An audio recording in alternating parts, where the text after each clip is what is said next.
ధన్యవాదాలు శ్రావణ్ గారు.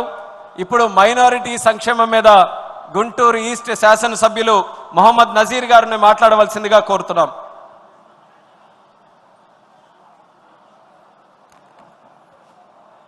అందరికి నమస్కారం. అస్సలాము అలైకుం వరహమతుల్లాహి వబర్కాతుహు. ఈరోజు మైనారిటీల సంక్షేమం మీద ఇంత పెద్దటి సభలో మాట్లాడేటువంటి అవకాశం కల్పించినందుకు తెలుగుదేశం పార్టీ జాతీయ అధ్యక్షులు నారా చంద్రబాబు నాయుడు గారికి, ప్రధాన కార్యదర్శి నారా లోకేష్ గారికి, రాష్ట్ర అధ్యక్షులు పల్లా శ్రీనివాసరావు గారికి, అలాగే వేదిక మీద ఉన్నటువంటి పెద్దలకు, ముందున్నటువంటి తెలుగుదేశం పార్టీ వీర సైనికులందరికీ కూడా హృదయపూర్వకమైనటువంటి నమస్కారాలు తెలియజేస్తా ఉన్నా. సోషలిజం కాదు, కమ్యూనిజం కాదు, తెలుగుదేశం పార్టీ సిద్ధాంతం హ్యూమనిజం అంటూ ఆనాడు అన్న నందమూరి తారక రామారావు గారు, నేడు మనందరి ప్రియతమ నాయకులు చంద్రబాబు నాయుడు గారు ఈరోజు మనుషులు మతం ముఖ్యం కాదు మనుషులు అంటూ, రేపు మనందరికి కూడా నాయకుడిగా ఉన్నటువంటి లోకేష్ గారు ముస్లింల మైనారిటీలను నా కంటికి రెప్పలా కాపాడుకుంటాను అంటూ యువగళం పాదయాత్ర ద్వారా ప్రతి ఒక్క ముస్లిం సోదరుడు కూడా ధైర్యాన్ని నింపినటువంటి మా నాయకుడు నారా లోకేష్ గారు, ఈ ముగ్గురు నాయకత్వంలో ఏర్పడినటువంటి తెలుగుదేశం పార్టీ కేవలం ముస్లింలకు సంక్షేమ అభివృద్ధి కార్యక్రమాలే కాదు, ఈ రాష్ట్రంలో ఉన్నటువంటి ప్రతి ఒక్క ముస్లిం సోదరుడు కూడా గర్వంగా నేను తెలుగుదేశం పార్టీ కార్యకర్తని, నాయకుడిని అని చెప్పుకునేటువంటి విధంగా ఆనాటి నుంచి నేటి వరకు కూడా ఎన్ని ఇబ్బందులు పెట్టినా, ఎన్ని కష్టాలు వచ్చినా ఎత్తినటువంటి జెండాను దించకుండా ఈ రోజు కూడా చంద్రబాబు నాయుడు గారి నాయకత్వంలో ముందుకు సాగుతున్నటువంటి పరిస్థితులు ఉన్నాయి. ఈ రోజు 10% జనాభా కలిగినటువంటి మన ఈ ఆంధ్ర రాష్ట్రంలో ముస్లింలు వెనకబడి ఉన్నారు.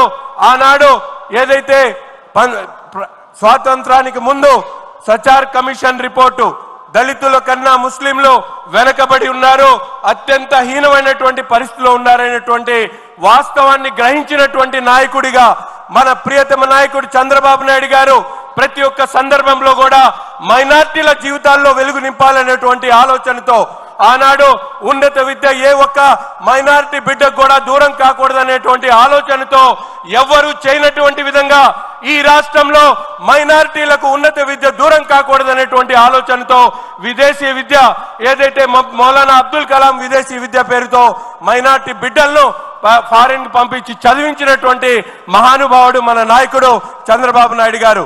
అంతేకాకుండా ఈ రోజు ఉన్నతమైనటువంటి కుటుంబాల్లో ఉన్నటువంటి వాళ్లే ఒక ఆడబిడ్డ పెళ్లి చేయాలంటే ఎంతో ఇబ్బందులు పడేటువంటి పరిస్థితుల్లో ముస్లింలు వెనకబడి ఉన్నారు ఆర్థికంగా. అటువంటి వారి కుటుంబాల్లో ఒక ఆడబిడ్డ పెళ్లి చేయాలంటే ఆ కుటుంబం రోడ్డున పడేటువంటి పరిస్థితులను గమనించి ఏ రాష్ట్రంలో లేనటువంటి విధంగా ముస్లిం ఆడబిడ్డ పెళ్లిళ్ల కోసం దుల్హన్ పథకం పేరుతో 50,000 ఇచ్చింది చంద్రబాబు నాయుడు గారు కాదా అని చెప్పి ఈ సందర్భంగా రాష్ట్రంలో ఉన్నటువంటి ముస్లింలందరినీ కూడా అడుగుతా ఉన్నా. అంతేకాకుండా మనందరం కూడా చూస్తా ఉన్నాం, వాగ్దానాల్లో కాదు వాస్తవాల్లో మార్పు రావాలనేటువంటి ఆలోచన కలిగినటువంటి నాయకుడు మన నాయకుడు చంద్రబాబు నాయుడు గారు. అనేక రకాలుగా ఈరోజు ముస్లిం గురుకుల పాఠశాలలు పెట్టి 23 జిల్లాల్లో ప్రతి ఒక్క జిల్లాలో కూడా సొంత స్థలాన్ని ఏర్పాటు చేయడమే కాకుండా 15 కోట్ల రూపాయలు ఇచ్చి గురుకుల పాఠశాలల ద్వారా ఉన్నత విద్య వాళ్ళకు అందించాలనేటువంటి ఆలోచన చేసినటువంటి నాయకుడు చంద్రబాబు నాయుడు గారు, పార్టీ తెలుగుదేశం పార్టీ. కేవలం అంతేకాకుండా ఈరోజు మనందరికి కూడా తెలుసు, ఏదైతే ఉమ్మడి రాష్ట్రంలో కూడా ఆనాడు హజ్ హౌస్ లేనటువంటి పరిస్థితులు, ఎవరైనా హజ్కి వెళ్ళాలంటే బాంబే లాంటి నగరాలకు వెళ్ళి హజ్కి వెళ్ళేటువంటి పరిస్థితుల్లో ఎవరు చేయనటువంటి విధంగా ఆ రోజు హైదరాబాద్ లాంటి నగరంలో 18 అంతస్తుల్లో హజ్ హౌస్ కట్టించినటువంటి మహానుభావుడు మన నాయకుడు చంద్రబాబు నాయుడు అనే విషయాన్ని మీ అందరికి కూడా ఒకసారి గుర్తు చేస్తా ఉన్నా. అంతేకాదు 2014లో ఈ తెలుగుదేశం పార్టీ ప్రభుత్వం ఏర్పడిన తర్వాత కడప సిటీలో మీ అందరూ కూడా చూస్తూ ఉంటారు. ఈ రోజు 2014లో ఏదైతే కడప నగరంలో కట్టినటువంటి హజ్ హౌస్ మన గత ప్రభుత్వంలో వైఎస్ఆర్సీపీ జగన్మోహన్ రెడ్డి ఈ ప్రాంతానికి సంబంధించినటువంటి శాసనసభ్యుడిగా ముఖ్యమంత్రిగా ఉండి కూడా ఆ హజ్ హౌస్ ని పూర్తిగా నిర్మాణం చేయకుండా ముస్లింలకు ద్రోహం చేసినటువంటి విషయాన్ని ఈ సందర్భంగా మీ అందరికీ కూడా గుర్తు చేస్తా ఉన్నా.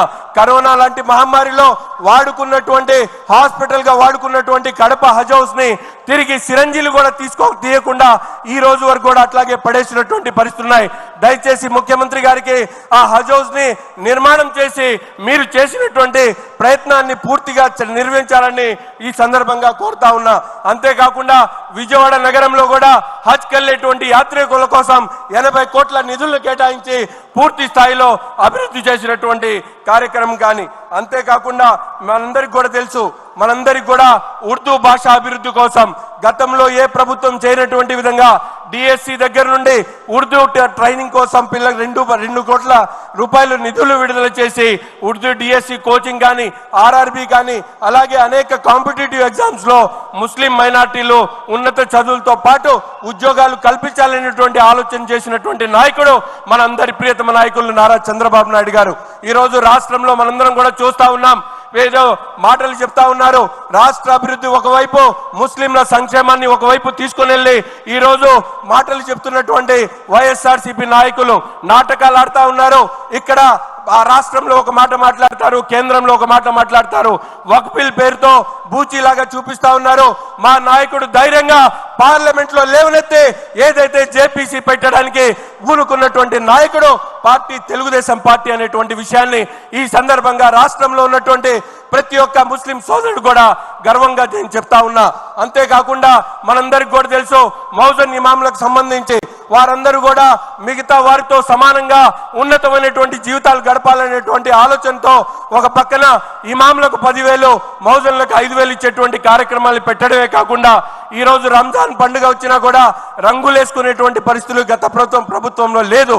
కానీ మన ప్రభుత్వం వచ్చిన తర్వాత ప్రతి మసీదుకు కూడా 5,000 ఇచ్చేటువంటి ఒక మహత్తరమైనటువంటి కార్యక్రమాన్ని మన నాయకుడు తీసుకున్నటువంటి పరిస్థితులు. ఈ విధమైనటువంటి సంక్షేమ కార్యక్రమాలే కాకుండా మనందరం కూడా చూస్తా ఉన్నాం, గత ప్రభుత్వంలో ఎన్నో మన ముస్లింల మీద ఎన్నో రకాల ఆత్మహత్యలు, వాళ్ళందరూ కూడా ఎన్నో ఆకృత్యాలు జరిగినటువంటి పరిస్థితులు. ఒక పక్కన హజీరాబీ గాని, అబ్దుల్ సలాం గాని, అలాగే ఆత్మకూరు నగరంలో 100 మంది ముస్లిం కుటుంబాలను బహిష్కరించినటువంటి పరిస్థితులు. ఆ రోజు ప్రతిపక్షంలో చంద్రబాబు నాయుడు గారు స్వతహాగా ఆ 100 కుటుంబాలను తీసుకొని వెళ్ళి చలో ఆత్మకూరు పేరుతో వాళ్ళ ఇంటి దగ్గరికి దించినటువంటి నాయకుడు మనందరి ప్రియతమ నాయకుడు నారా చంద్రబాబు నాయుడు గారు. ఇటువంటి నాయకత్వంలో రాబోయేటువంటి తరానికి నాయకుడిగా మన అన్న నారా లోకేష్ గారు, ఈ రోజు నేటి తరానికి మన చంద్రబాబు నాయుడు గారు, గతంలో అన్న నందమూరి తారక రామారావు గారి నాయకత్వంలోనే ఈ రాష్ట్రంలో తెలుగుదేశం పార్టీ హయాంలోనే ముస్లింలకు నిజమైనటువంటి సంక్షేమం అభివృద్ధి సాధ్యమవుతుందనేటువంటి విషయాన్ని తెలియజేస్తూ ప్రతి ఒక్కరూ కూడా ఎత్తినటువంటి జెండా దింపకుండా మేమందరం కలిసికట్టుగా ఈ రాష్ట్ర అభివృద్ధిలో భాగస్వాములవుతూ ముస్లింల అభివృద్ధి కోసం పాటుపడుతున్నటువంటి తెలుగుదేశం పార్టీని గెలిపించుకోవాల్సినటువంటి అవసరం ఉందని చెప్పి ఈ సందర్భంగా తెలియజేస్తూ నాకు అవకాశం ఇచ్చినందుకు ధన్యవాదాలు తెలుపుతూ సెలవు తీసుకుంటాను. ధన్యవాదాలు నసీర్ గారు. ఇప్పుడు 5 అవుతుంది. మరొక గంటలో ఈ రోజు మనం అనుకున్నటువంటి తీర్మానాలన్నీ కూడా మనం ప్రవేశపెట్టుకొని చర్చించుకొని